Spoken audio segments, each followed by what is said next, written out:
नमस्कार। अंकिता भंडारी हत्याकांड से प्रेरित हाल के दिनों में चले आंदोलन में हल्द्वानी की ज्योति अधिकारी जी ने कुछ टिप्पणी करी। आइए एक संक्षिप्त में आपसे चर्चा करते हैं कि मेरे उनकी टिप्पणी के विषय में क्या विचार हैं। ज्योति अधिकारी जी एक यूट्यूबर हैं और इंस्टाग्राम और यूट्यूब में कंटेंट क्रिएट करती हैं और उनके बारे में यह प्रचलित है कि वे जो भी जन सरोकार के मुद्दे हैं उनमें वे बोलती हैं कई बार। लेकिन कई बार ऐसा देखा जाता है कि उनके जो टिप्पणी होती हैं वे ज़्यादा लोगों को सनसनी उसमें पैदा करती हैं, लेकिन उसमें तथ्य नहीं होता। तो ये आइए मैं आपसे साझा करता हूँ कि उनके टिप्पणी पर मेरे क्या विचार हैं। जैसे आपको पता है कि ज्योति अधिकारी जी ने ये कहा कि जो गढ़वाल और जो कुमाऊँ के जो लोग हैं वे आपस में एक दूसरे के लिए दुर्भावना रखते हैं और इसलिए कोई भी एक दूसरे के मुद्दों पर, एक दूसरे के दुख पर समर्थन नहीं करता। इसी कारण दूसरे लोग इसका फ़ायदा उठाते हैं। सरल शब्दों में कहें तो ज्योति अधिकारी जी ने इस पूरे मुद्दे को दो मंडलों के बीच की एक लड़ाई बता दी और लोगों में एक मतभेद पैदा करने का प्रयास किया। मुझे ये लगता है कि उनकी ये टिप्पणी न केवल सतही है बल्कि इसमें बुद्धिमत्ता का भी अभाव है और एक जो आदमी के सामान्य ऑब्जर्वेशन से जो उसमें एक प्रैक्टिकल एक गुण आता है, व्यवहारिकता आती है, इसमें उसकी भी कमी है। सबसे पहली बात तो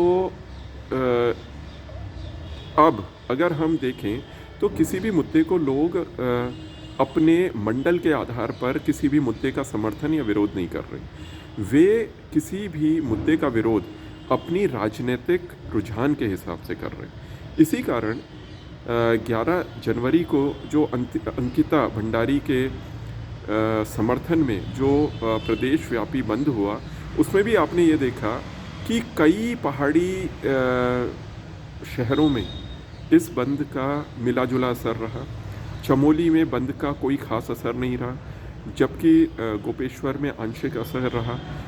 इसके पलट बहुत सारे मैदानी क्षेत्रों में बंद का खासा असर रहा। मैदानी शहरों में, कस्बों में बंद का खासा असर रहा। तो भाई अंकिता भंडारी तो पहाड़ की लड़की थी, तो उसके लिए पहाड़ों में ऐसा क्यों हुआ कि पहाड़ में लोगों ने बंद का समर्थन नहीं किया। तो इसमें जो हम यहाँ पर इसको अगर देखें तो आज के समय में लोग पावर सेंटर्स के हिसाब से, शक्ति के केंद्रों के हिसाब से अपने किसी भी मुद्दे पर अपने विचार बना रहे हैं। अगर उनको किसी का समर्थन करना होता है तो वे पहले ये टटोलते हैं कि वे जिस पावर स्ट्रक्चर से, जिस शक्ति के केंद्र से वो रुझान रखते हैं, वहाँ पर इसका क्या इम्पैक्ट है। और आपको ये पता है पूरे देश में ही इस समय दो पावर स्ट्रक्चर्स हैं।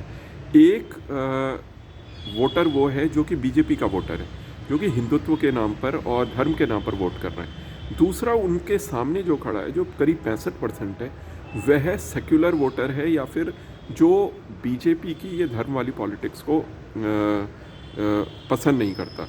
तो अगर आप इसको बिल्कुल सरल दृष्टि से देखें तो आप ये पाएंगे कि जो अंकिता भंडारी के समर्थन में जो बंद हुआ, उसमें भी लोगों ने अपने राजनीतिक रुझान के हिसाब से बंद का समर्थन या बंद की तरफ उन्होंने अपनी बेरुखी दिखाई।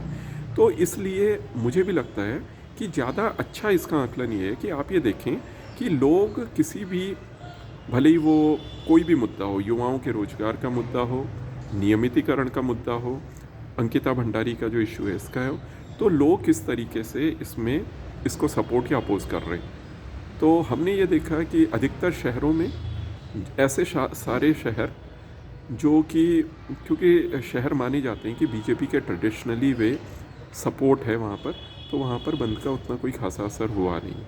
और जहाँ जहाँ बीजेपी का वोटर है वहाँ पर बंद का खासा असर हुआ नहीं। और जहाँ पर जो और दल के लोग हैं उनका वर्चस्व रहा, तो वहाँ पर, और वहाँ उनकी बहुलता भी रही, वहाँ पर बंद का असर हुआ।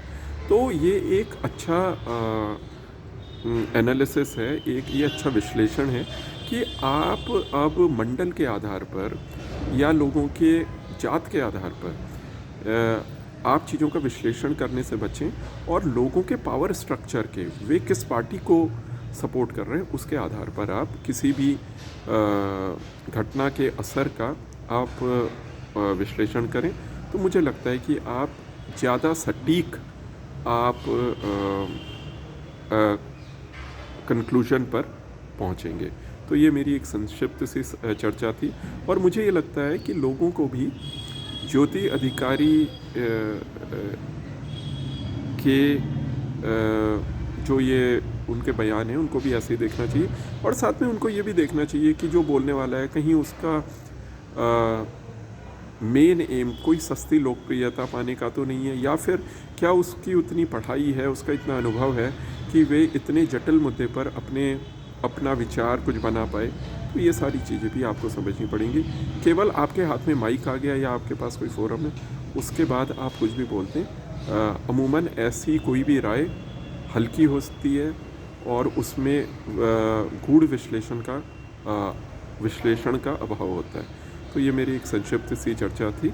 आपसे निवेदन है कि चैनल को लाइक एंड सब्सक्राइब करें और वीडियो को शेयर करें। धन्यवाद।